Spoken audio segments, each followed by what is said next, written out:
On va passer maintenant à ceux qui ont envie de faire un petit peu de peinture. Donc là, vous allez préparer votre peinture, votre pinceau. Alors, on va essayer de prendre un pinceau pas trop gros, hein, si c'est possible. Moi, je suis un peu entre les deux. Plus fin, ça aurait été bien, mais voilà. On va essayer avec celui-ci. Donc là, il vous faut de la peinture, le pinceau et de l'eau. Voilà, donc pour ceux qui veulent faire de la peinture, on va utiliser la même technique au départ que pour le crayon de couleur. C'est-à-dire qu'on va partir du milieu des pétales, entre les pétales, pour aller... Alors là, je vous montre par-dessus le crayon de couleur parce que j'ai pas fait plusieurs calligrammes, hein. Bien sûr, vous êtes sur votre feuille blanche.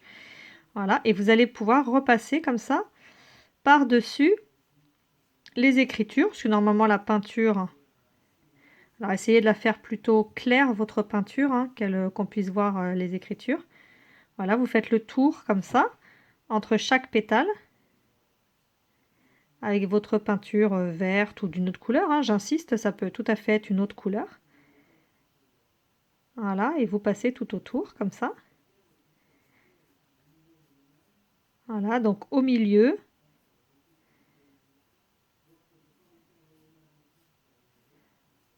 De chaque pétale. Voilà. Voilà, et comme pour tout à l'heure, et bien une fois qu'on a fini de faire le contour des pétales, et ben on va aller faire l'endroit qui se rejoint. On va les faire se rejoindre. On va faire le haut des pétales pour aller rejoindre le milieu des pétales. Voilà, le haut.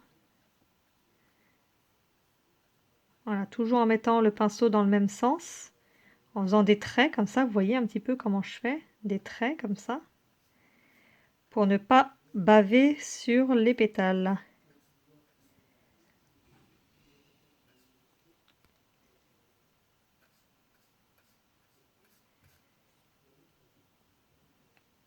Voilà. Et ensuite, ben, vous l'avez deviné, hein, on va aller remplir tout le reste de la page. Hop, au boulot. Voilà le résultat quand toute la feuille est remplie de peinture. Donc là, c'est pareil, hein, vous regardez si ça vous plaît ou s'il y a des endroits où vous voulez rajouter un petit peu de peinture et vous vous arrêtez quand le résultat vous convient. Voilà, on va passer à la troisième méthode, celle du découpage et du collage sur une feuille de couleur. Voilà, donc je vais maintenant vous montrer la dernière technique pour ceux qui ne veulent pas ou qui ne peuvent pas colorier au crayon de couleur ou à la peinture. On va donc découper tout autour de la fleur.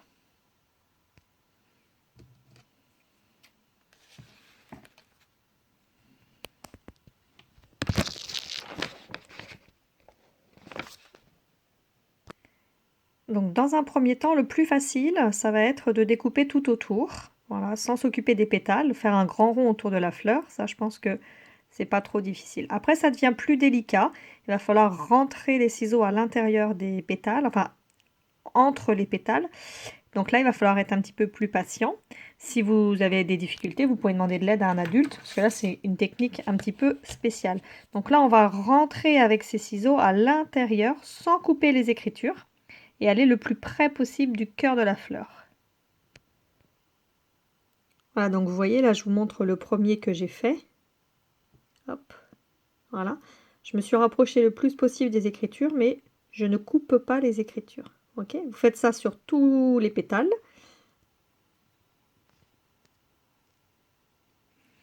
Voilà donc ma fleur découpée autour. Alors vous voyez, on a presque même l'impression que c'est une troisième couleur dans notre fleur, le vert qui reste. Donc voilà, ça fait un effet un petit peu joli.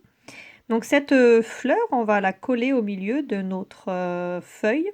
Alors feuille verte ou feuille de n'importe quelle couleur que vous voulez. Ok. Donc pour cela, il va vous falloir de la colle.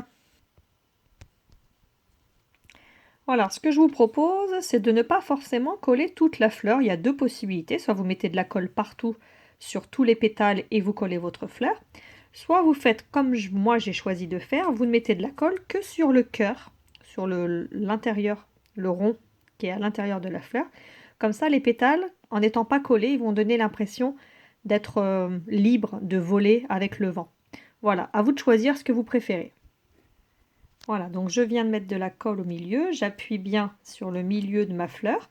Alors si vous avez mis de la colle partout, vous appuyez partout. Mais vous voyez le fait que je n'ai pas mis de colle sur les pétales, ça permet aux pétales de pouvoir voler un petit peu, ça donne un peu plus l'impression d'une vraie fleur qui peut voler. Voilà, donc à vous de voir ce que vous préférez. Sinon vous les collez entièrement sur votre feuille de couleur. Voilà. Et la dernière étape pour tout le monde, que vous ayez fait le crayon, la peinture ou la feuille de couleur, ça va être de coller vos fleurs séchées. Donc là, il va falloir aller chercher vos fleurs séchées à l'endroit où vous les avez mises à sécher.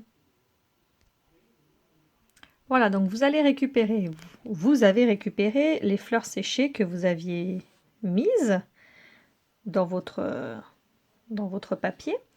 Et vous allez décider de l'endroit où vous avez envie de les mettre, dans quel sens, dans quel ordre, voilà.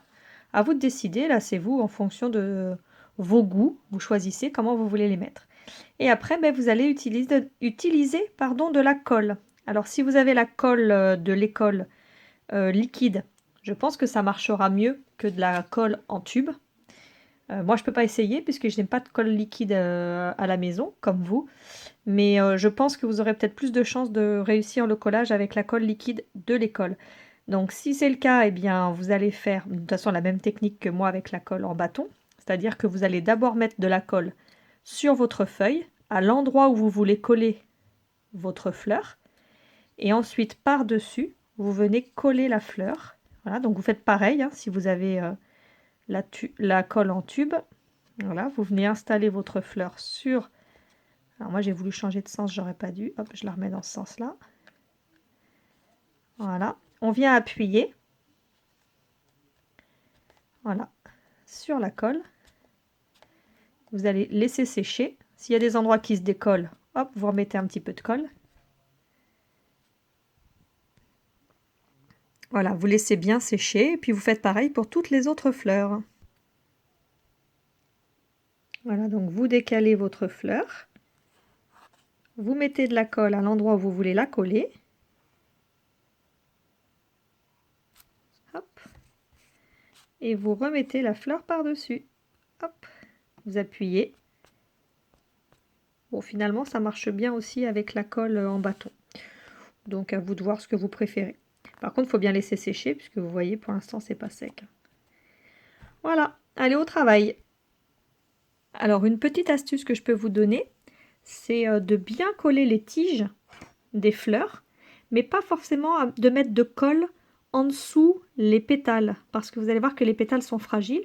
Et puis, ça peut être sympa aussi d'avoir des pétales qui peuvent bouger. C'est-à-dire qu'on colle bien la tige, voilà, mais on ne met pas forcément de colle sous les feuilles, parce que vous allez voir que c'est pas forcément joli quand les feuilles sont trop appuyées. Voilà, donc ça c'est une petite astuce. Vous voyez les pétales, on peut les laisser un petit peu libres de bouger, on colle juste les branches. Enfin, c'est pas les branches, mais les tiges. Voilà, moi j'ai terminé le mien, et j'attends avec impatience de voir les vôtres. Allez, à bientôt. Bisous, bisous.